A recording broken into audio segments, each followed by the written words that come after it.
सभी को मेरा नमस्कार और मैं आपके सामने फिर से एक नए वीडियो के साथ आ चुका हूं। इस वीडियो में हम टेक्स्ट बुक के सेक्शनल मॉक के सेकंड सेक्शनल मॉक के एनालिसिस को देखेंगे, जो बेस्ट क्वेश्चन हो सकते हैं। वैसे तो ये मॉक थोड़ा इजी था, पर फिर भी इसमें कुछ क्वेश्चन ऐसे थे जो आपको फंसा सकते थे। तो चलिए शुरू करते हैं। तो चलिए देखते हैं पहले क्वेश्चन को। इसमें एक 10 फीट की लैडर है जो अगेंस्ट अ वॉल रखी हुई है, और वो 8 फीट हाइट तक पहुंचती है। पर उस लैडर को जो है वॉल की तरफ फिर से इन्होंने थोड़ा सा खींचा, तो जो उसका टॉप था वो 9.6 फीट तक जाता है। तो इसने वही पूछा है कि कितना फीट हमने लैडर को खींचा वॉल की तरफ। तो चलिए देखते हैं। तो पहले जब वॉल के अगेंस्ट लीन कर रही थी लैडर, तो ये 10 और 8 मीटर हाइट तक वो रीच, ये लैडर अब यहाँ तक पहुँचेगी। तो ये डिस्टेंस इसने 9.6 दे रखी है।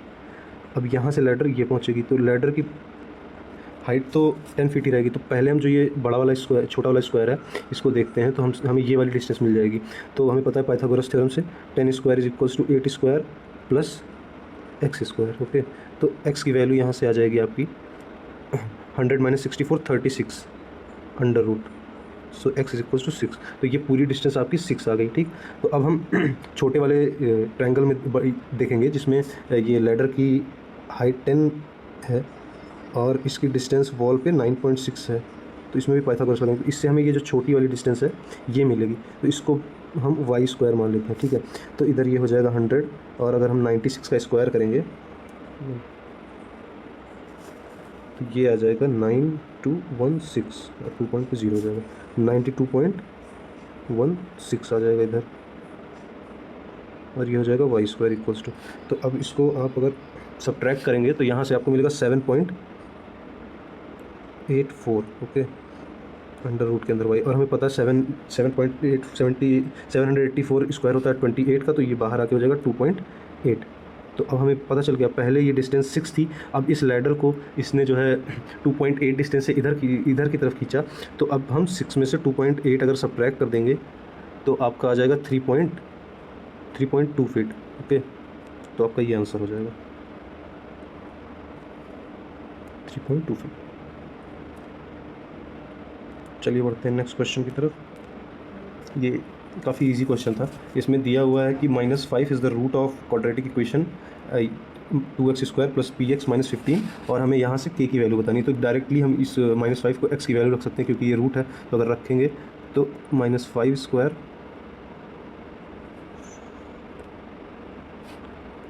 Plus p into -5 minus 15 equals to 0। तो अगर हम इसको सॉल्व करेंगे तो ये तो पॉजिटिव हो जाएगा। तो 25 टू जा 50 minus 15 minus 5p equals to 0।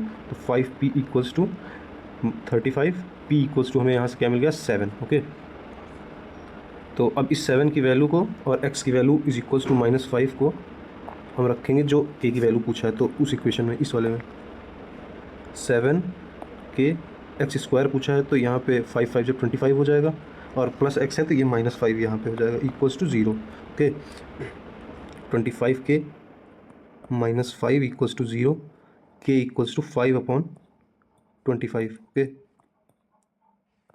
1/5 equals to 0.2।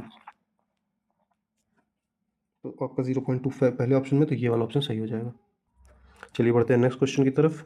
तो इस क्वेश्चन में पूछा है sum of the numbers between 400 and 600 such that when they are divided by 6, 12 and 16 there will be no reminder. तो ये हमें पता है कि हम अगर इन तीनों का एलसीएम ले लेते हैं 6, 12 और 16 का, जो कि होता है 48।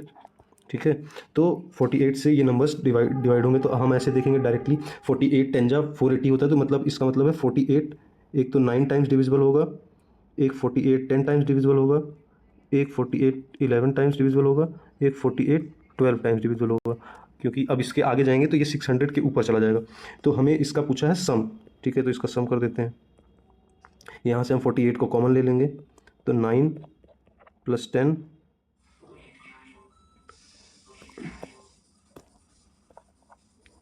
Plus 11 plus 12। ओके, तो ये 48 इंटू 42। ओके, तो आप अब इसको मल्टीप्लाई करने पे आ रहा है 2016। तो आपका ये सेकंड आंसर हो जाएगा। ठीक है, नेक्स्ट क्वेश्चन पे चलते हैं। Sum of 4 consecutive multiples of 3 is 78, the largest of these number is. तो कॉन्जिक्यूटिव नंबर है, मतलब एक के बाद एक जो नंबर आते हैं तुरंत, तो इनका सम दिया हुआ है 78। तो फोर नंबर्स का, तो इनका एवरेज क्या होगा, 78/4। ये हमारा एवरेज आ रहा है। तो इसका मतलब ये है कि इसके एवरेज क्या होता है, दो। अब इवन नंबर है तो जो बीच का थर्ड, सेकंड और थर्ड नंबर रहा होगा, इसका एवरेज ही जो है हमारा मिडिल एवरेज आएगा। ठीक है, तो मिडिल नंबर ये हो गया, इन दोनों के बीच का नंबर हो गया। तो इसके बाद अगर हम देखेंगे तो 3 का मल्टीपल कौन सा आता है, 21। ठीक है, तो ये थर्ड नंबर हो जाएगा। अब हमें पूछा है लार्जेस्ट नंबर, तो इसके बाद 3 का मल्टीपल कौन सा आता है, 24। तो लार्जेस्ट मल्टीपल कौन सा हो गया, 24। तो 24 आंसर हो जाएगा। तो आज की सीरीज़ में बस इतने ही क्वेश्चंस थे जो मुझे इंपॉर्टेंट लगे और थोड़े अच्छे लगे। अब मिलते हैं नेक्स्ट वीडियो में कुछ नए क्वेश्चंस के साथ। Thank you.